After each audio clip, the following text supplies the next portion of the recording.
వెళ్ళి ఆయన మీద ఒక హత్యాయత్నం, ఈవీఎం బాక్సులు బదలుగొట్టారన్న ఒకటి, ఇవన్నీ కూడా రికార్డెడ్గా దొరికినాయి. రికార్డెడ్గా దొరికిన తర్వాత అరెస్ట్ ప్రక్రియ అనేది ఎలా జరిగిందో మనందరికీ కూడా తెలుసు.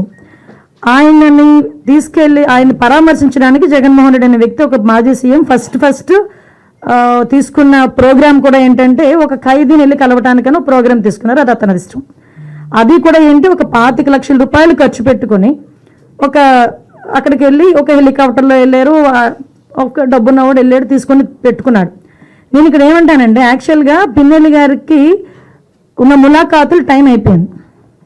ఓకే, అయిపోయింది కాబట్టి అయినా కూడా హ్యుమానిటీ గ్రౌండ్స్లో ఒక ఎక్స్-సీఎం రిక్వెస్ట్ చేస్తే పర్మిషన్ ఇచ్చాం. అవునా కదా?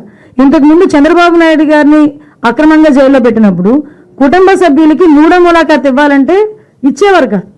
కానీ ఈరోజు మేము ఏం చేసాము, అతని రిక్వెస్ట్ అంటే అతనికి పర్మిషన్ లేదన్న సంగతి కూడా తెలుసుకున్న తర్వాత కూడా అతను రెడీ అయ్యారంటే అక్కడ గలాటా సృష్టించడానిక?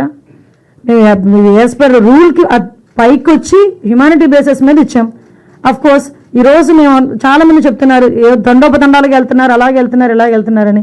నేను ఒకసారి ప్రిజెన్స్ ఐజీ గారితో కూడా మాట్లాడినా, అసలు ఎంతమంది ములాఖాతులు వెళ్తున్నాయి, యాజ్ పర్ రూల్ ఎలా వెళ్తున్నాయి, మేము అన్నీ కూడా మాట్లాడుకుంటున్నాం. ఆయన బయటకు వచ్చి ఈరోజు బయటకు వచ్చి అక్రమంగా అరెస్టులు చేశారు. అక్రమంగా ఏం సీసీ ఫుటేజ్ చూసిన వాళ్ళు ఎవరైనా అక్రమ కోర్టు ఇచ్చిందండి అతను అరెస్ట్ చేయమని?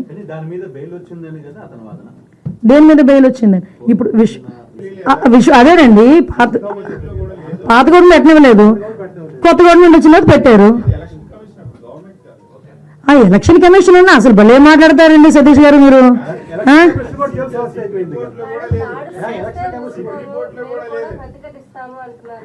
దాడులు ఎవరు చేశారు ఈ రోజుకి నాకు చెప్పండి? దాడులు ఎవరు చేశారు? దాడులు చేసినట్టు ఎక్కడైనా రికార్డెడ్గా ఉన్నాయా? ఎవరైనా కంప్లైంట్ ఇచ్చారా? ఏదైనా రూల్ ప్రకారం చేస్తున్నాము. రూల్ ప్రకారం చేసేటప్పుడు దాన్ని కూడా దాడుల కింద మాట్లాడుకోవాలనుకుంటే మరి గత 5 సంవత్సరాలు చేసింది ఏమనుకోవాలి? మేము గత 5 సంవత్సరాలు చేసింది ఏమనుకోవాలమ్మా? స్టార్ట్ అయిన దగ్గర నుంచి మొదలు పెట్టారు కదా, ప్రజావేదిక కూల్చిన దగ్గర నుంచి మొదలు పెట్టారు కదా. మాలాంటి అందరి మీద కూడా నా మీద ఒక 23 కేసులు, ఈవిడ మీద ఒక 7 కేసులు. ఏంటవన్నీ? మేము అవన్నీ కక్ష తీర్చుకోవాలని మేము మాట్లాడలేదు కదా. కక్ష తీర్చుకోవాలనుకుంటే వేరేగా ఉండేది. కానీ ఈ రోజుకి కూడా మేము పబ్లిక్ చెప్తున్నాం, చూపిస్తున్నాం, ఇది ఇలా జరుగుతుంది అని చూపిస్తున్నాం. దానికి ప్రతీకార దాడులు ఎక్కడ జరిగినాయని? ప్రతీకార దాడులు అంటే రెచ్చగొడుతున్నారా ఈరోజు వచ్చి? దాని మీద ఆల్రెడీ కేసు కూడా ఫైల్ అయింది కదా. మీరు అది అడుగుతున్నారే కానీ పక్కన చంద్రశేఖర్ రెడ్డి అక్కడికి వెళ్ళి మున్సిపల్ ఉద్యోగుల్ని తోసేసిన సంఘటన అడగరు. అదెవరు కేసు పెట్టారో చూడండి ఒకసారి వెళ్ళి. మేము మాట్లాడితే మళ్ళీ కేసు పెట్టారేమో. ఎక్స్ఎమ్మెల్యే నేను ఏమంటానంటే, మీరు క్వశ్చన్ చేసేటప్పుడు కూడా కార్నర్ సెట్ క్వశ్చన్ చేస్తే మేము అంతే కార్నర్గా మేము సమాధానం చెప్తాం. అది